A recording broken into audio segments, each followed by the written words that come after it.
You can go, gratitude. Can I share my screen? Yeah, it was already shared. You can just start, but just share it again and then you can start. Because I couldn't hear anything or see anything.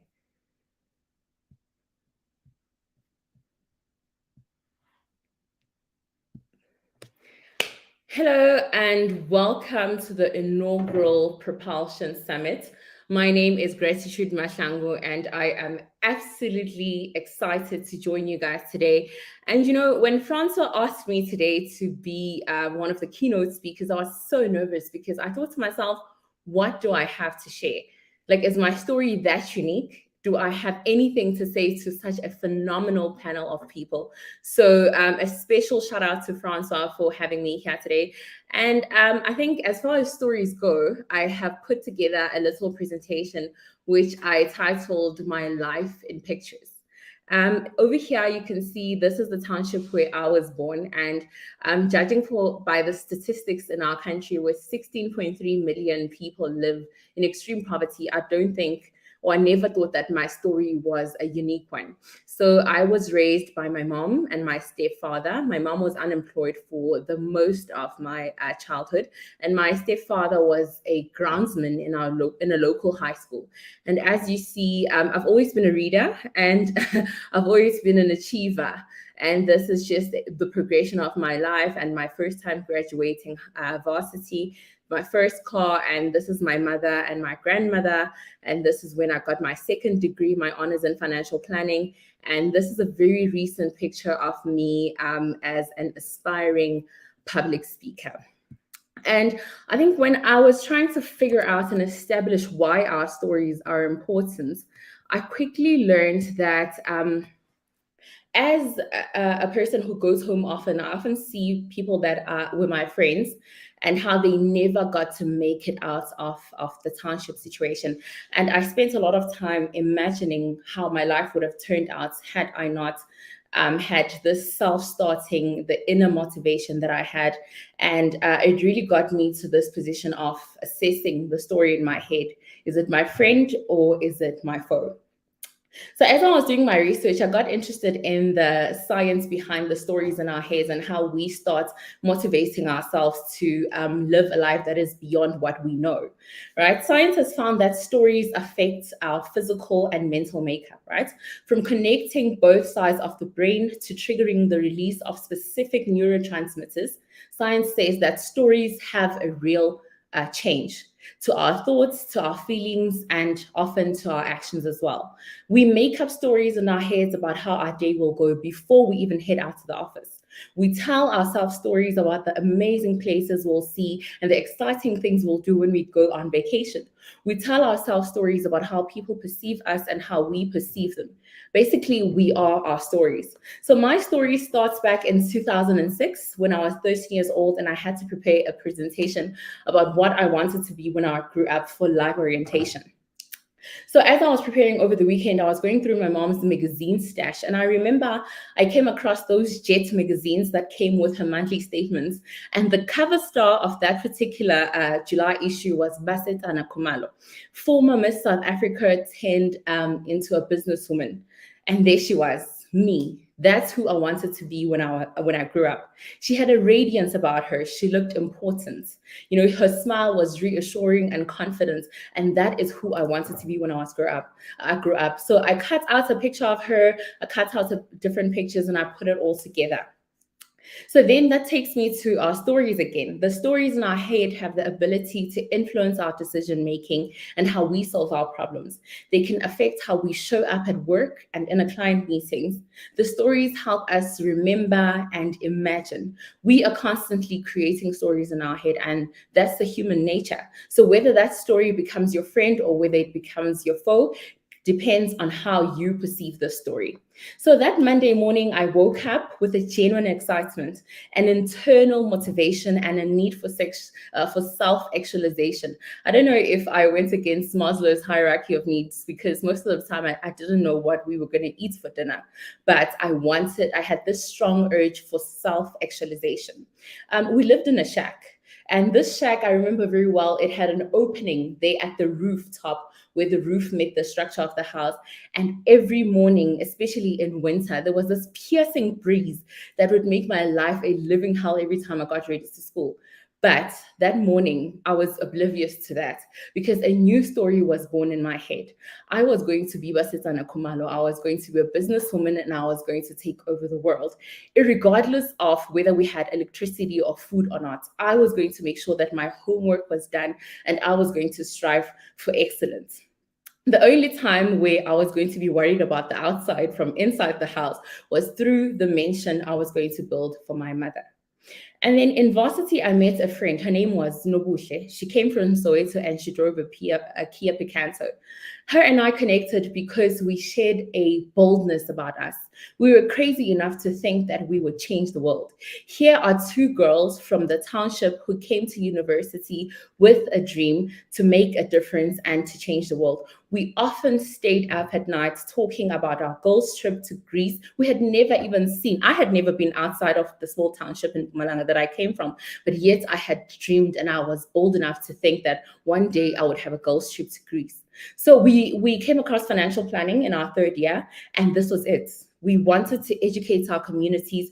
We wanted to help them live into their values, help them make financially sound decisions. But our first challenge came in, and this is the reason why we were constantly needing to remind ourselves of our stories and our passion. When we wanted to enter the job market, and being a financial advisor was very sales orientated.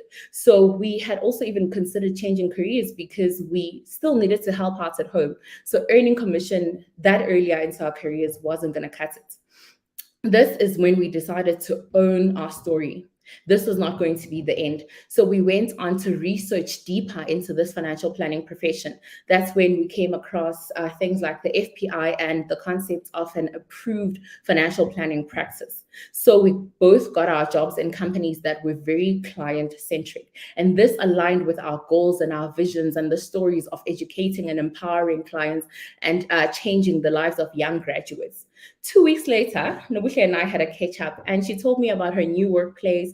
She told me about the colleagues she met at lunch and the rumors that were going around about the culture in the company and her new boss. But then, because of the stories in our heads and how we were dreamers of impossible dreams, she decided that she was not going to let these people determine her future. She decided that she was going to ignore these people. And because we also have heard in the township of graduates who had PhDs, but their education never amounted to anything. But we persisted irregardless. And we went on to get our education, find jobs that align to our values. And you know what? She ended up having an amazing relationship with her boss. Her new company ended up opening amazing opportunities for her because she believed in her passions. She told herself a story as a young girl, and she believed in the story enough to pursue it and ignore external noises. Because that's the other thing. If you know the story in your head, if you know what you stand for and what you value, it is not easy for you to get deterred in your journey for what you want to achieve. The stories in our head shape our identities and aspirations and experiences. They can set the parameters for what we can and cannot achieve. The voices in our heads can alert us of our fears, our deepest desires, and our greatest ambitions. That is why it is important to constantly review this, because if we are aware of this, we know what is important to us and what we stand for. I have to say that the most difficult thing about my journey as a young financial planning professional has been self-doubt. You know, the constant thinking that I had nothing to offer, the waiting for external validation and thinking that I had no contributions to the companies that I worked for, the clients that I was engaging with, and the industry. Yet I had never been more wrong, because these components are a makeup of us. The industry is a makeup of young people, old people, and all people. The conversations we get into with our clients are a makeup of who we are.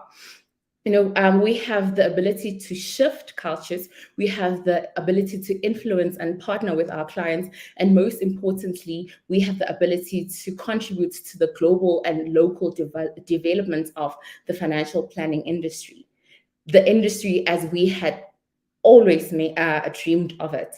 Suddenly, I was struggling to explain to clients what a retirement annuity was because I was so in my head. I was like, I'm young, the client is older, I come from poverty, they are wealthy. How will I ever make an impact in these clients' life? Even when the clients were confident and they were reassuring and they were engaging me, I still had that self-doubt. That is why I have to constantly review the story in my head, whether it is my friend or is it my foe. What am I doing to encourage myself and live into my values, and constantly spend time reminding myself why I came into financial planning? Yes, the industry is different. Yes, it's different to stay and get into the industry.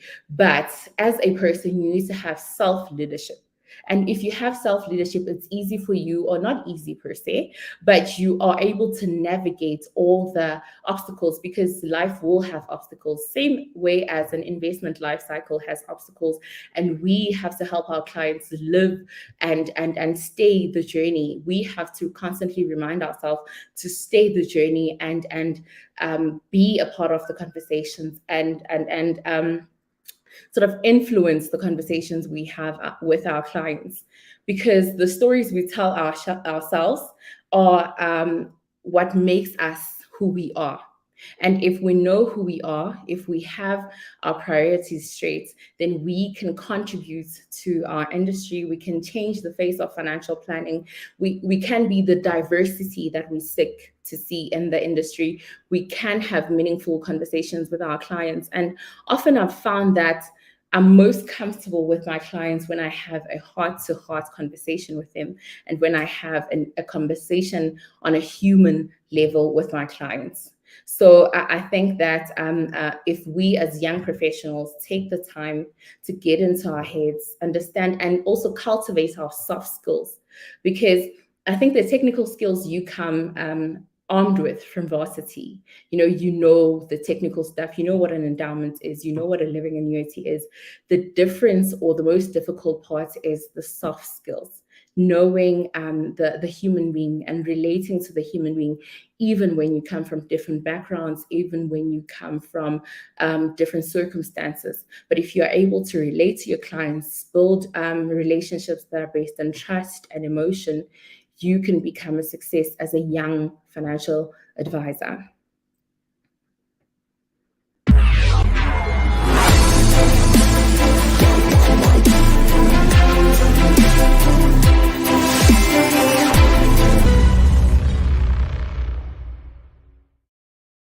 Geez, I've got such a big smile on my face after that. Thank you very much. Gratitude. Job well done. And what an amazing message is all locked up in that. So thank you very much. All right, next up is the panel discussion. And without any further ado, let's head on over to the panel.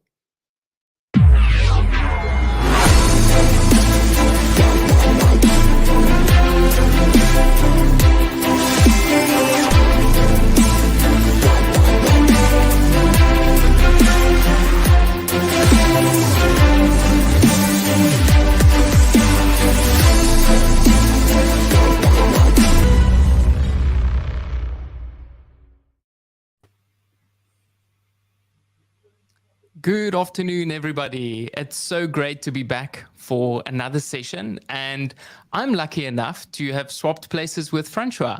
So, Francois, I hope you're ready for some grilling questions, just like we experience. The topic of... Yes, you're ready for it. The topic for today's discussion is building a unified global profession. And on the panel, we have, from the most important, Dr. Rufaro Mucheka.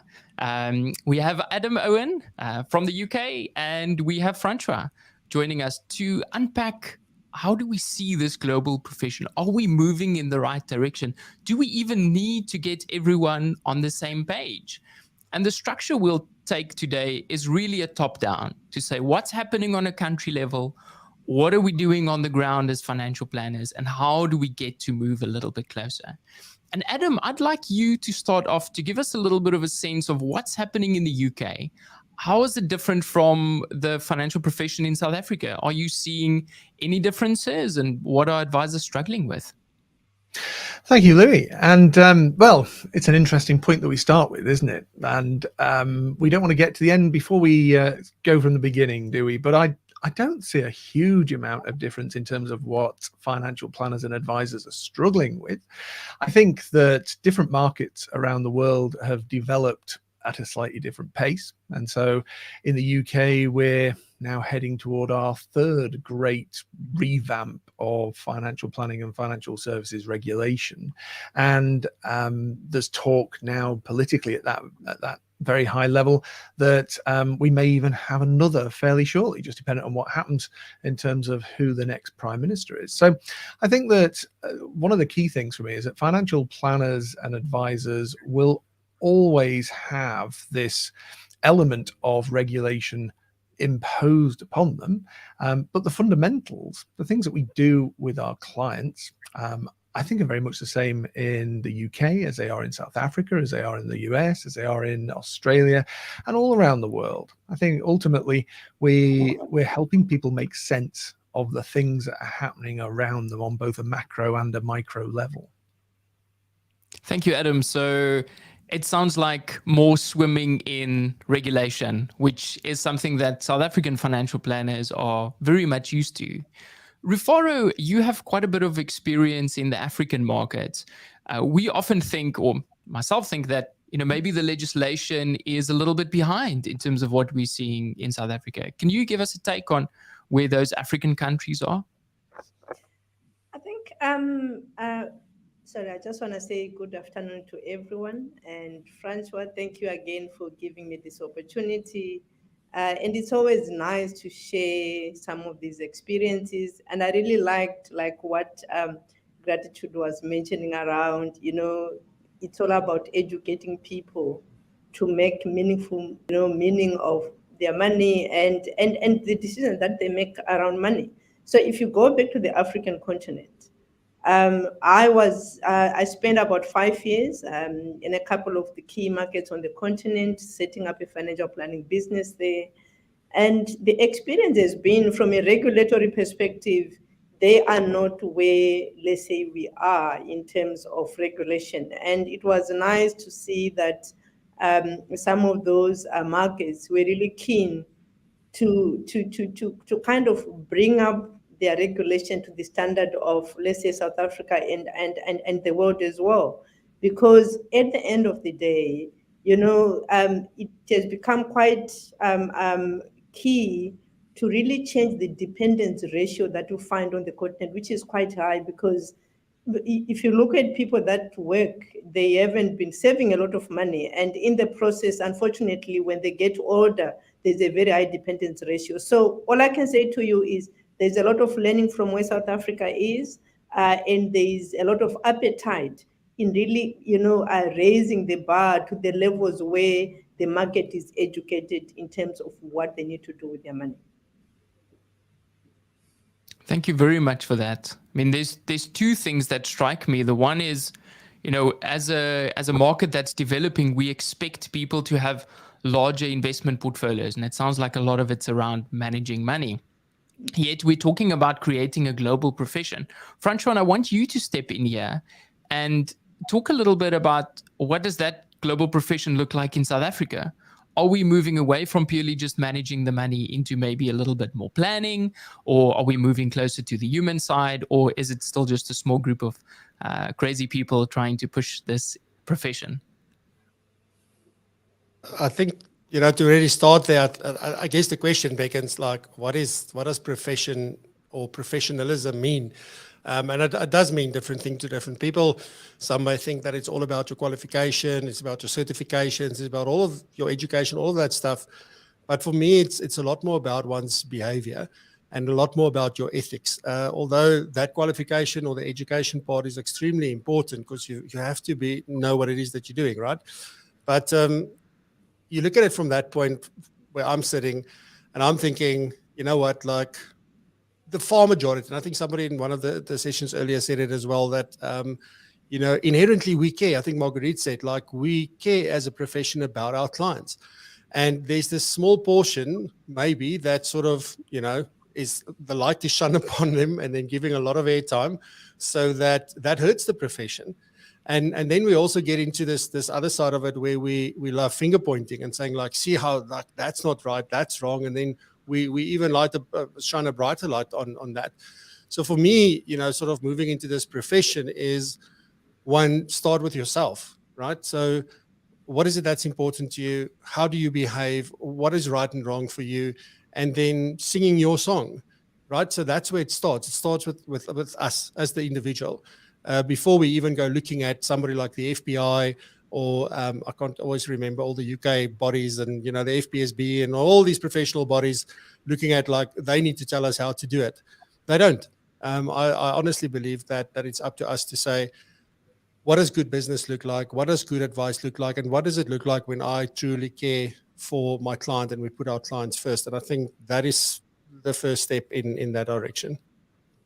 Francois, I want to stay with you because you mentioned something there where we're pointing out things that are happening in the profession with the intention of improving it, yet sometimes it comes across negatively to the clients that we serve. What is a better way of moving this industry forward and pointing out things, saying, hey, this is not right, we should fix this? What is your solution to this? And is there even a solution? Yeah, that was my question to you, is like, is there a solution? Because some people like to take these things head on.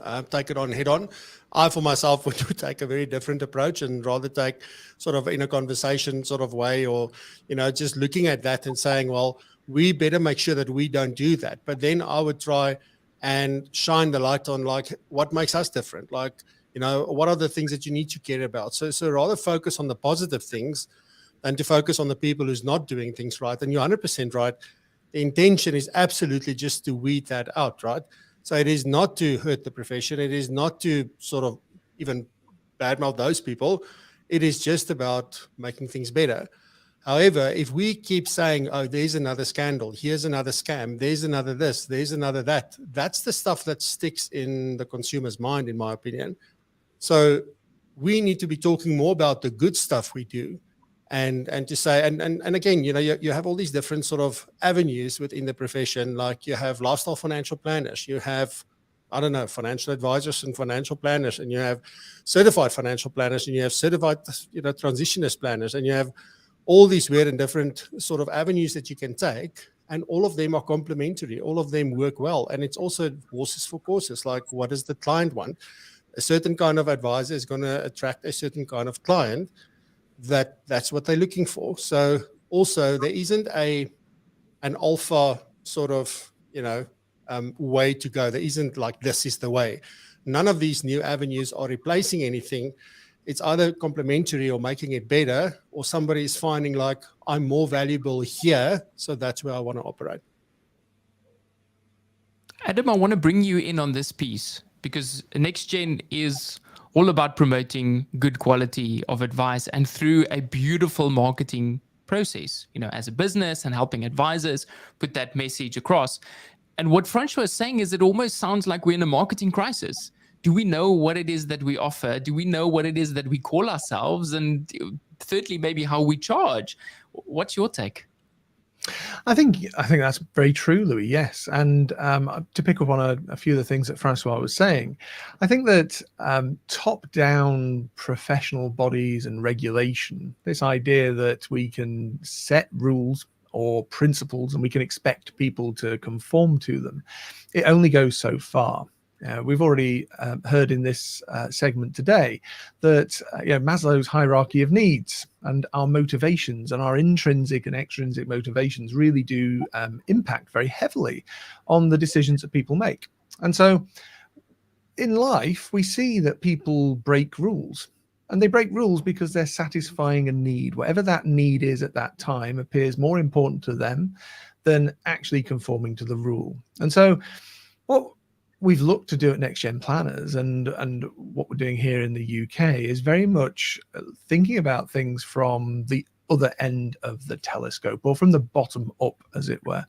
And when we bring people in at the very first stages of their careers, if we can help them to understand just where the bar is. And this whole summit today is about raising the bar. If we can help new entrants understand where the bar is, and if we have new entrants to our profession hold the profession to a higher standard, and it turns that model upside down. It's no longer our professional bodies dictating to the profession that this should be the standard.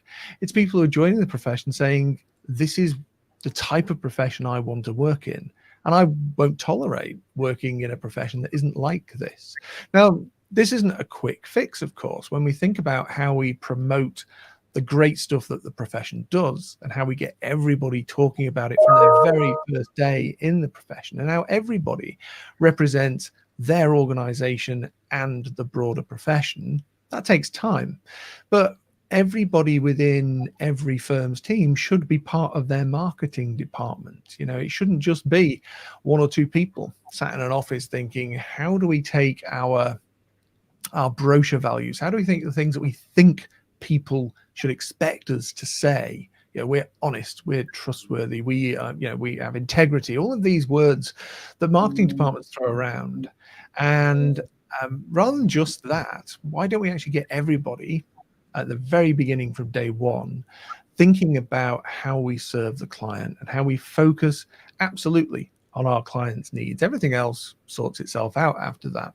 And that's been talked about a lot over the last few years when we think about the different changes in regulation and how regulators have recognized that top-down regulation only works to a point. It has a failure point, and that is when people just choose not to follow the rules. So by helping new entrants to be more demanding, when they look at the types of firms that they can go and work for, if we educate in schools and universities and tell people about our profession and say, look, this is what our profession should be and in the main is, and if we shout that from the rooftops, then people will be more demanding. They'll look for roles when they come out of university and out of school in firms that actually show that integrity, and I think that's really important. Thank you for that, Adam. I mean, it's very much a carrot or the stick. Are we incentivizing people to do the right thing? And then also, are these businesses, like Gratitude was talking about, the FPI-approved practices, are they doing the things that are promoting the evolution of advice? Rufaro, if we bring that to South Africa, I know you are very involved with some of the bodies in South Africa, the Financial Planning Institute. Are we doing enough as a membership of these institutions to actually move things forward? And how do we get to change the big insurers, which we love pointing fingers at, to say, hey, you guys are doing it the way that it's not supposed to be done? Yeah, I think if you look at South Africa, for example, I still think, if you look at from a CFP membership perspective, we are number 6 in the world. If you look at, there are about 203,000, certified financial planners. So for me, I really consider the fact that we are number 6 globally. It basically means we have, in this case, we have got almost 4,800 CFP members who have to abide by certain standards. And for me, those are the ambassadors. So the more ambassadors we have who understand the standard, yes, people still do it differently, the better we have. And the reason why I'm saying this, Louis, is because what I saw, let's say, when I was in those other markets that I was operating in, when there's no standard, people don't know what is right and what is wrong. People who end up selling, people just do whatever they think is the right thing to do because there isn't a standard. So when there is a standard, it makes it much easier. And especially where there are platforms, especially in South Africa, there are platforms where people do, you need to get your CPDs. There's a lot of information that goes out there that people attend. There are conferences that people do attend. Yes, we do expect more in terms of what needs to be done. But at times, we as professionals, we can also take it upon ourselves because we know what is right and what needs to be done to actually do the right thing. Like for me, I was quite impressed with these lean-in circle for women in financial planning. It's really young women who decided to motivate themselves to really try to push the concept of financial planning and say, how do we change people's lives? So for me, the fact that there are those platforms where we can conform to some standard, I really think South Africa is doing a lot. And given that South Africa is an emerging market, and if you have a lot of developed countries that do not have as many CFP members as we have, I strongly believe that we really are doing a lot. And I think the more CFP members take it upon themselves to also push and advance the profession further, I think the more we can actually grow. Rufaro, why do you think that is happening now? Why are people now willing to take this upon themselves and not maybe 10 years ago? What's different? And can we do more of that? I would love to hear your take. Yeah, I think, the more I think people have seen that the development of the continent, it's really by the people on the continent. And it's something that is, we read about it, is spoken about it, because we know our problems much better. We know, like for me, I'm in that space where I say I want to break the cycle. Because if I look at my father right now, my father used to work, but at this point in time, he never saved enough for retirement. I'm looking after my father. And the question that I'm asking myself over and over is, do I want my kids to look after me in retirement because I did not save enough for retirement? So you find we now have this generation of people that are saying we need to break the cycle. And by breaking the cycle, it means we need to now take different leadership so that we change the past. So for me personally, if I look at where I am and and the space that I'm operating in, and really looking at South Africa generally, like I gave you this example of these young women, they invited me to speak at one of their forums. I was really quite impressed because here are young people that are hungry, that exactly like what Gratitude was saying. You have grown up in poverty, and we are saying, now I know more. With the knowledge that I have, what is it that I can do to make a difference and to change the narrative? And it's not going to happen in my name. So personally, from my observation and from my individual participation, that's why I participate in so many different platforms where, it's really pro bono, but I'm saying I have knowledge that can be utilized to change the narrative, especially on the continent. And why not? Why do we have to wait for the future? And I don't want a situation where my kids grow up and say, Mom, you used to operate in this space, but what did you do about it? I want to be able to say, you know what, I did what I could with the tools that I had, using my networks that I had, like, the network that I have now, to change the narrative. That's beautiful. Thank you very much for that. Francois, I want to pull you in here as someone that's creating these platforms and allowing people to spread the message. What would you say to people thinking about creating something similar, to push things forward? It had to take an immense amount of guts and strength and perseverance to actually do something for this. What is the message you want to leave to them? Well, you just have to be very scared at some point, and then that drives you to action. But look, I mean, it starts off with 2 or 3 people getting together, right? Sometimes it's just 2 people getting together, and something starts to form.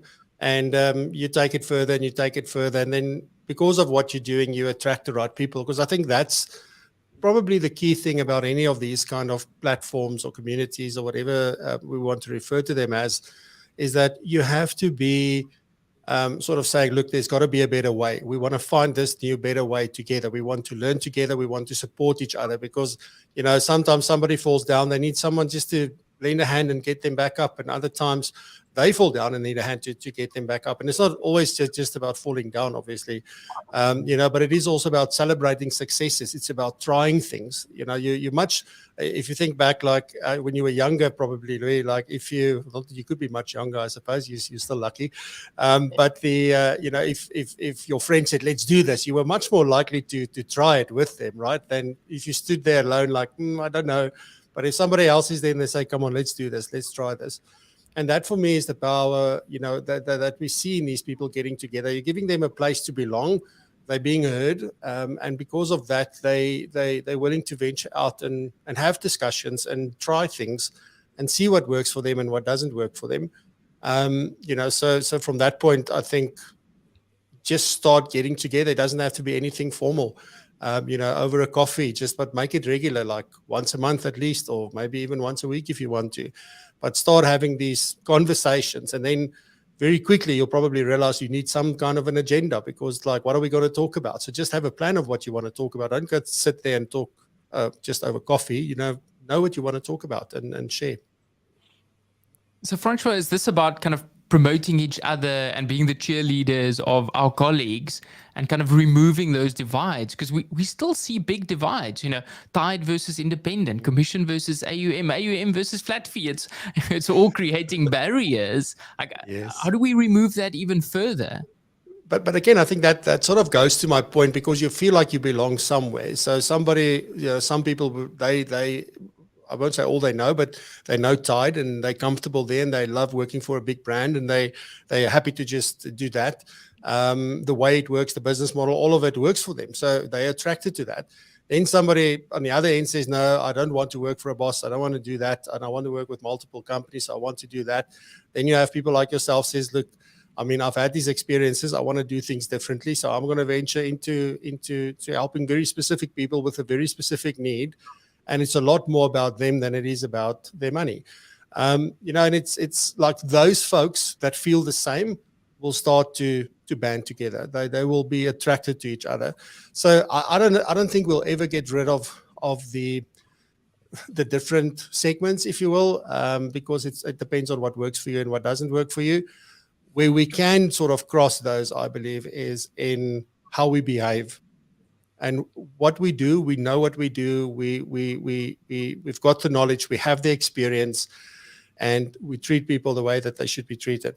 So for me, that's more important than saying, well, I'm tired, I'm IFA, or this is how I charge. But unfortunately, I believe, and I've said this before, is that often we would go that route because we think, oh, me charging a flat fee is differentiating me from my competition down the road. And it doesn't. What you do differentiate you, not how you charge or how you get paid. It's what you do. It's how you do it. It's how much you care that really makes that difference. And I think when we stop using these things as marketing angles, we'll start to break down those barriers a little bit, and we'll have respect for all the different places, because everybody fits in somewhere, right? We don't all play rugby or all play tennis. Like, everybody's got their game. So for me, that's my view. Adam, I wanna pull you in on this piece of the conversation, and it feels like we're moving to a point where we're saying, South Africa is quite advanced in terms of financial planning. Yes, we have an obligation of maybe helping other countries lift that up, but we have an obligation towards our community, talking about what we do, how we do it, how we get remunerated, and this kind of crisis of marketing seems to be evolving. Is there such a thing as charging too much for financial planning? Should it all be about, we're giving back and we are making the world a better place? Or is there a place for, a really strong business sense in this? I think that businesses in financial planning have to be sustainable. And so any model has to last, doesn't it? At the end of the day, when a client meets their financial planner for the first time, they want that financial planner to be their financial planner, if they choose that person, for a long time into the future. And I started in the profession back in the 1990s, 3 decades ago. And, at that point, we weren't taught to talk about the value that we deliver. We weren't taught to solve the problems that the client has. We were told by a life office what problems the client will have that the solution that the life office has can meet. And that's a very different thing than actually solving people's problems. And I think that now, financial planners ask, when financial planners are in community and working together collaboratively, they help solve each other's problems. And that's what we should do as a profession for our clients. Find out what the client's problems are and then solve those problems. And at that point, any conversation about price is preceded with a conversation about value. If you are solving my problems, I really don't mind paying for that. But if you're solving a problem that a life insurer has decided that I have, that's when I begin to push back against it and think, well, you're wanting to charge me to solve a problem somebody else has decided. and this isn't speaking to me. And I think that as our profession really begins to get that, we see the change and we see that we are solvers of problems. Thank you very much for that, Adam. And as we're coming to a close now, I'm unfortunately running out of time. It's wonderful to hear that we are already doing so much, that these are problems that are not unique to financial planning, that we've come a very far way, and that actually we should maybe just be enjoying what we're doing now, lifting the bar. And thank you once again, Francois, for allowing this opportunity today. I want to thank the guests. You've been wonderful in your contributions, and thank you to what you're doing for our profession. I'm very excited to take off this tie, so I'm going to end it at that.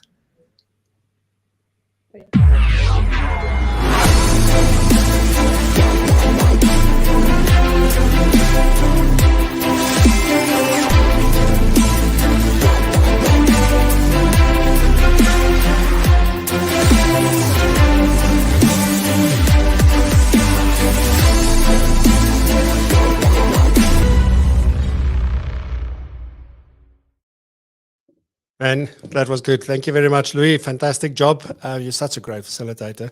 Alrighty, so the next session, which is where we have, we're going to be talking there about the clients of the future, which is very exciting and obviously very, very apt for this point in time. So really looking forward to seeing you there.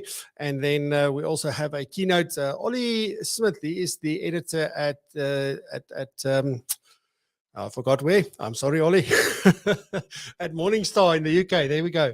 So he is going to talk about something that's very, very important to talk about. So do stick around for that. We're talking about well-being traps and what employers and workplaces can do to really help with mental health. Righty, with that, let's have a quick look at the two short sponsor videos, and then I'll see you in the next session.